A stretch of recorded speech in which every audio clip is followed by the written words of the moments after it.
이 자리에 나와 예배한 우리 모든 성도님들 한 분 한 분이 예수 그리스도의 생명을 소유하시고 피곤하고 곤비한 그런 상황 가운데서도 또 한 번 일어나셔서 셈 얻는 귀한 신자들 다 되시기를 주님의 이름으로 축원합니다. 아멘.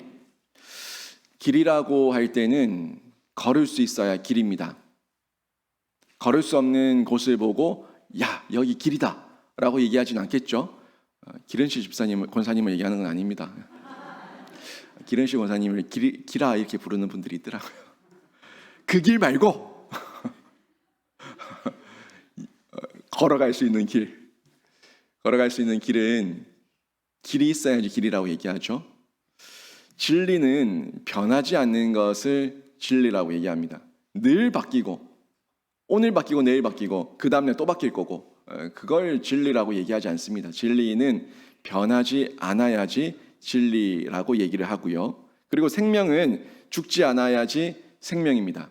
우리가 지금 생명을 가지고 있지만 이 육신의 생명은 이 땅에서 잠시 우리가 잠잘 때가 있을 거예요. 근데 이 생명이 우리에게 영원한 이유는 또 하나님께서 살리실 것이라고 하는 이 영생에 대한 확신이 있기 때문에 우리는 그 하나님 아버지를 의지하면서 영생을 기대하고 소망하고 희망하고 있습니다. 그리고 성경은 계속해서 우리에게 전달하는 것이 이 생명이라는 부분에 대해서 전해주고 있어요.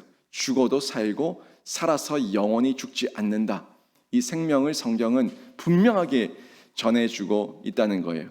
오늘 본문 말씀 보면은 예수께서 이르시되 내가 곧 길이요 진리요 생명이니 라고 말씀하시면서 이 길, 진리, 생명 세 가지를 다 언급해 주고 있습니다. 이 세 가지가 명확하고 정확하다면 우리가 사실 이 땅에 사는 중에 두려워해야 될 이유가 있습니까? 길을 찾지 못해서 두려워하고 또 변할까 봐 두려워하고 또 내가 죽을까 봐 두려워하는 인생이 우리 인생 아닙니까? 근데 예수께서 내가 길이다 진리다 생명이다 라고 말씀하셨는데 이게 나에게 확신이 되고 내가 분명히 붙들고 있는 내 인생의 그 방향이 된다면 우리가 두려워할 이유가 뭐가 있을까 하는 생각을 가지게 되는 겁니다. 여러분 어디서 두려워하십니까? 여러분 어떨 때 두려워하시고 어떨 때 불안함을 느끼십니까? 그리고 그 두려움과 불안함의 이유는 왜 느끼고 계십니까? 사람은요 내 생각대로 되지 않을 때 내 계획대로 되지 않고 내가 딛고 있는 이 땅이 꺼질 것 같을 때 내가 딛고 있는 이 상황이 내 땅인데 이 땅이 꺼져버리고 내가 함께 떨어질 것 같은 그런 두려움이 엄습할 때 불안해하고 겁내하고 염려합니다. 사람이 가지고 있는 그 염려는 실제 그죠? 이 싱크홀이 생길까봐 지진이 생길까봐 두려워하기보다는 내 상황이라고 하는 땅이에요. 여러분의 일상의 땅, 여러분 가정의 땅, 여러분 일터의 땅, 그 땅이 지금은 내가 서 있는데 이걸 딛고 서 있는데 이게 갑자기 꺼져버리면 어떡할까? 이 가정이 깨지고 직장이 흩어져 버리고 사업이 무너져 버리고 이게 꺼져버리면 어떡할까 하는 두려움 가운데 사람이 염려한다는 거죠. 놀이기구를 타보셨을 건데요. 놀이기구는 주로 보면 속도가 빠르고 위에서 떨어지는 거 이런 것들이 많습니다. 그죠? 주로 빠른 속도와 갑작스럽게 확 떨어지는 그 스릴이라고 얘기하는 그런 걸 느끼게 해서 사람에게 흥미를 주는 기구들이 많이 있는데 사람에게 스릴이라고 하는 걸 주기 위해서 만들어낸 인간이 만들어낸 작품들이죠. 어떤 기계들이죠. 사람은요 태생적으로 자기가 발을 디딜 곳이 있을 때에 안정감을 느낍니다. 디딜 곳이 없을 때 느끼는 거는 공포예요. 근데 이 스릴이라는 거는 사람이 만든 기계이기 때문에 갑자기 확 떨어지는데 이 마음에 뭐가 있어요? 안정장치가 있어서 언젠가 딱 설 거다. 안전장치가 있어서 내가 완전히 죽지 않을 거다 하는 그 안정감과 위안이 있어요. 그래서 이거는 즐기는 거야. 확 떨어지지만 끝에 가면은 딱 받쳐줄 거야 하는 그 안정감, 그런 기대가 있기 때문에 안정감을 느끼며 그걸 타는 거예요. 그게 영원히 떨어져서 저 지옥까지 떨어질 거라고 하면 누가 타겠습니까? 떨어지다 멈출 거니까 그걸 믿고 타는 거예요. 여기서 공포와 스릴의 차이가 생기는 거죠. 이 차이, 공포와 스릴의 차이, 예측할 수 있는 상황, 예측할 수 있으니까 스릴이고 예측할 수 없을 때 공포가 되는 거예요. 내가 어떤 사업에 부도가 나고 가정에 어려움이 생기고 자녀들이 속을 썩이고 여러 가지 문제가 있을 때 몇 년, 몇 월, 며칠 되면 다 끝날 거야 라는 확신이 있다면 여러분 거기에 공포를 느끼겠습니까? 공포 안 느껴요. 어차피 끝날 건데 하고 스릴을 느낄 거예요. 지금 쫄깃쫄깃해지는 심장이 쫄깃쫄깃해지는 그 마음속에 뭐 어차피 끝날 거긴 한데 좀 이게 쫄리긴 하다 이런 마음 정도겠죠. 놀이기구 타는 정도. 이 스릴과 공포의 차이가 어떤 건지 아시겠어요? 여러분 어떻습니까? 여러분 예측할 수 있는 상황 가운데 있습니까? 아니면 예측할 수 없는 상황 가운데 있습니까? 여러분에게 이미 예언된 말씀이 있습니다. 여러분에게 이미 마지막에 대해서 우리 이 세상과 인류의 마지막에 대해서 하나님 심판에 대해서 이미 예측할 수 있는 말씀으로 하나님의 계시가 우리에게 전달되었습니다. 그러면 그 속에서 우리가 믿음만 있고 확신만 있다면 우리는 공포를 느낄 이유는 없어요. 인간이기 때문에 스릴을 느낄 수 있지만 공포를 느끼면서 두려워 떨면서 똥오줌 쌀 이유가 전혀 없다는 거예요.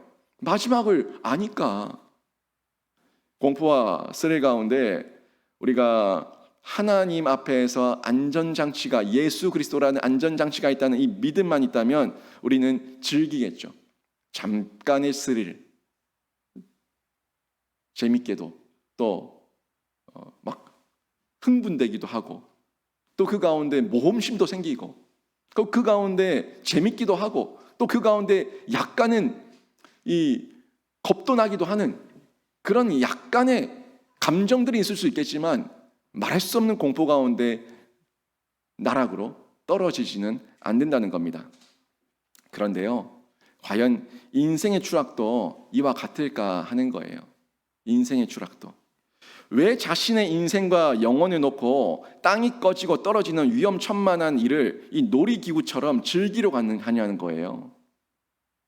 놀이처럼 쉽게 시작한 우리들의 이 모험이 정말 나락으로 떨어질 수 있거든요. 처음에는요, 뭐 재밌겠지, 한번 해보자 하는 그런 마음으로 놀이처럼 쉽게 시작했는데 죄와 악이라는 것이요, 이게 유혹과 미혹과 중독성이 있거든요.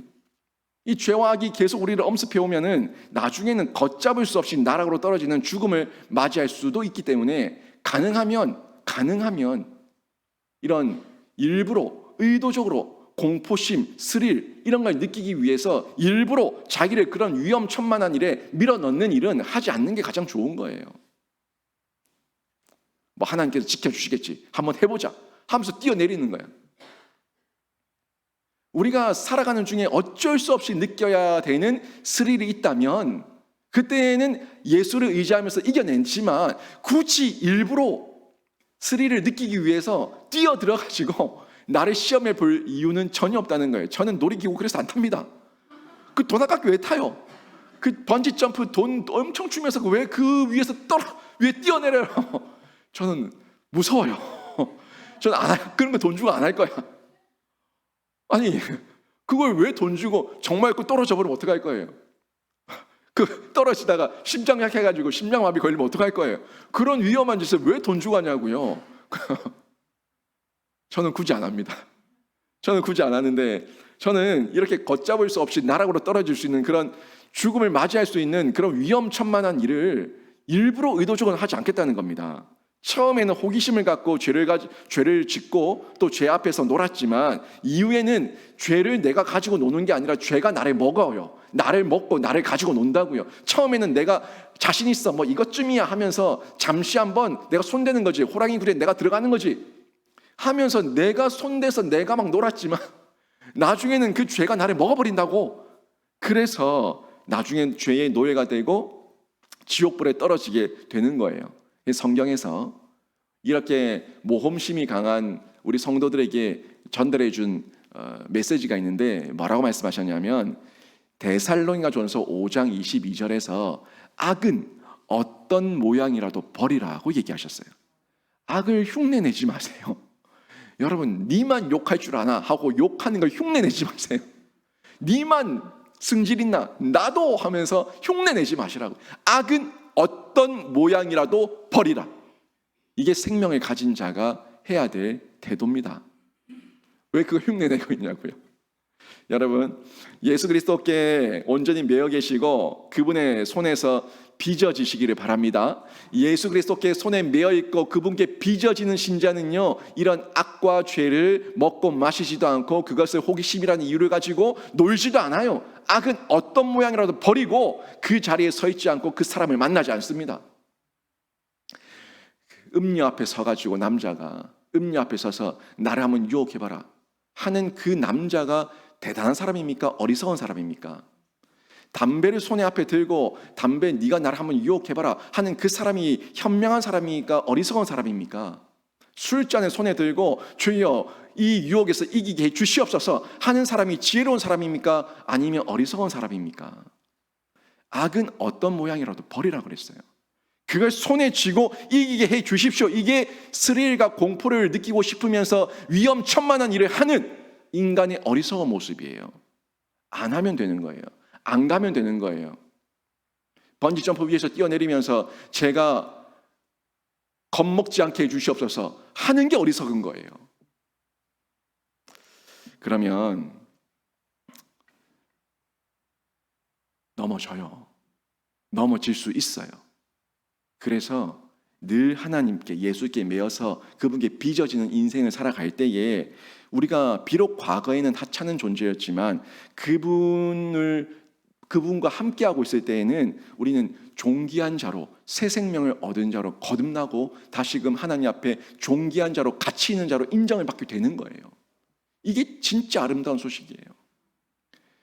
죄와 악을 먹고 마시는 그 자리에서 내 인생 왜 이렇습니까?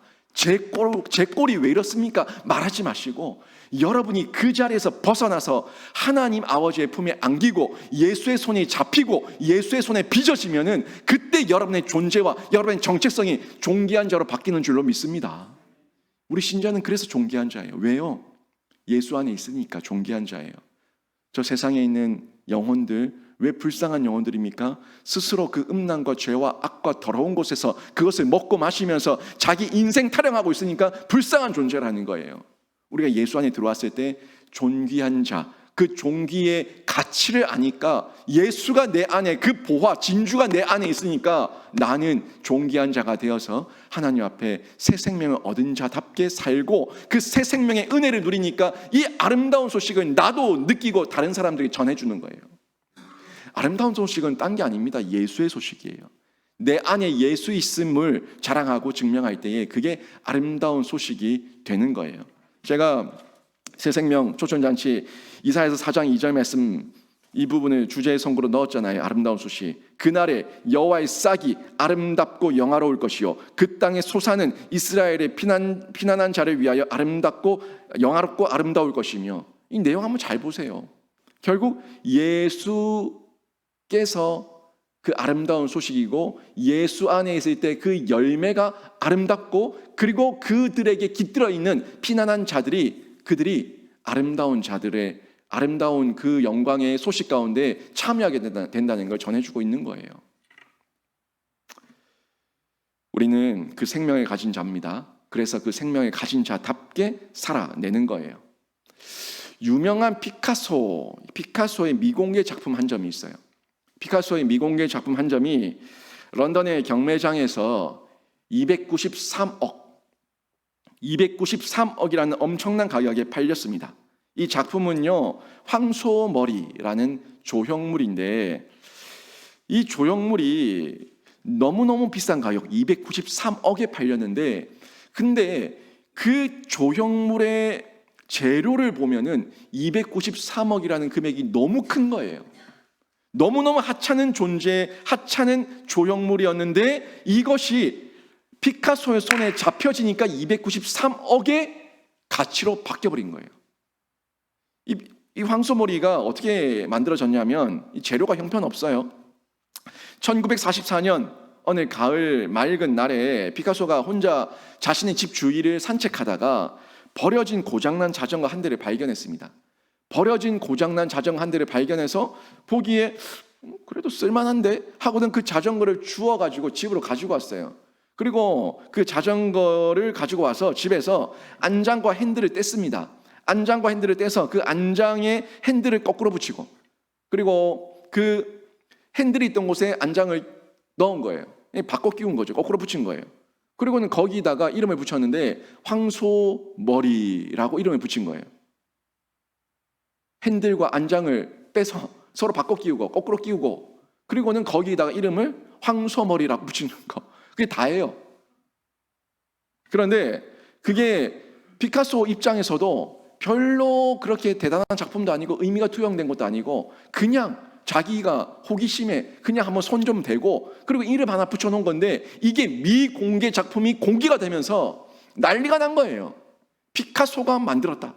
피카소가 손을 댔다. 피카소의 작품이다. 그래서 그 황소머리 조형물이, 그 버려졌던 자전거가 얼마요? 293억의 경매가 됐다는 겁니다.